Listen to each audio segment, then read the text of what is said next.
ભારતમાં ભર ઉનાળે કાળ બન્યો વરસાદ, યુપી બિહારમાં 83ના મોત, 10 રાજ્યોમાં વાવાઝોડાની આગાહી। દેશમાં ભર ઉનાળે વરસાદ કાળ બન્યો છે। એવામાં એક તરફ સખત ગરમી છે અને બીજી તરફ વરસાદનો કહેર છે। દેશભરમાં હવામાનની પેટર્ન બદલાઈ ગઈ છે। પશ્ચિમી વિક્ષોભ સક્રિય છે, તેની અસર જોવા મળી રહી છે। ઘણા રાજ્યોમાં વાદળછાયું વાતાવરણ જોવા મળી રહ્યું છે। ધૂળની આંધી ફૂંકાઈ હતી અને વરસાદ પડ્યો હતો। જમ્મુ અને કાશ્મીર, હિમાચલ પ્રદેશ અને ઉત્તરાખંડના પહાડી વિસ્તારોમાં ભારે હિમવર્ષા થઈ હતી અને નીચાણવાળા વિસ્તારોમાં વરસાદ પડ્યો હતો। આ ઉપરાંત 10 એપ્રિલે યુપી બિહારમાં વાવાઝોડાને કારણે 83 લોકોના મોત થયા હતા। આમાંથી 61 બિહારથી અને 22 યુપીમાં હતા।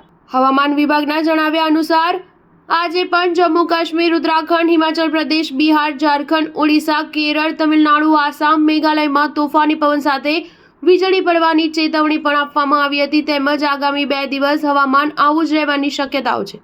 તેમજ ગુજરાત, મધ્યપ્રદેશમાં તાપમાન 40 થી 45 ડિગ્રીની આસપાસ રહેશે। દિલ્હી, એનસીઆરમાં 38 થી 40 ડિગ્રી રહેશે, જ્યારે હિમાચલ, ઉત્તરાખંડ, જમ્મુ અને કાશ્મીર, આસામ, મેઘાલય, કેરળ અને તમિલનાડુમાં હળવોથી મધ્યમ વરસાદની શક્યતા છે। ત્યારે રાજસ્થાન, હરિયાણા અને પંજાબમાં 40 થી 50 કિલોમીટર પ્રતિ કલાકની ઝડપે પવનો સાથે વાવાઝોડાની આગાહી કરવામાં આવી છે। રાજસ્થાનના 20 જિલ્લામાં એલર્ટ જારી કરવામાં આવ્યું છે। હિમાચલ, ઉત્તરાખંડ, બિહાર, ઝારખંડમાં વીજળી અને ગાજવીજ સાથે વરસાદની ચેતવણી જારી કરવામાં આવી છે।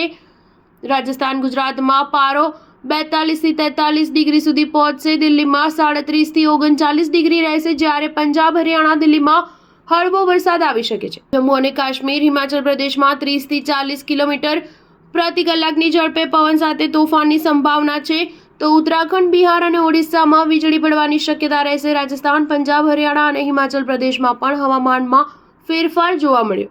સ્ટાર ન્યૂઝ 7 હંમેશા સચ્ચાઈની સાથે।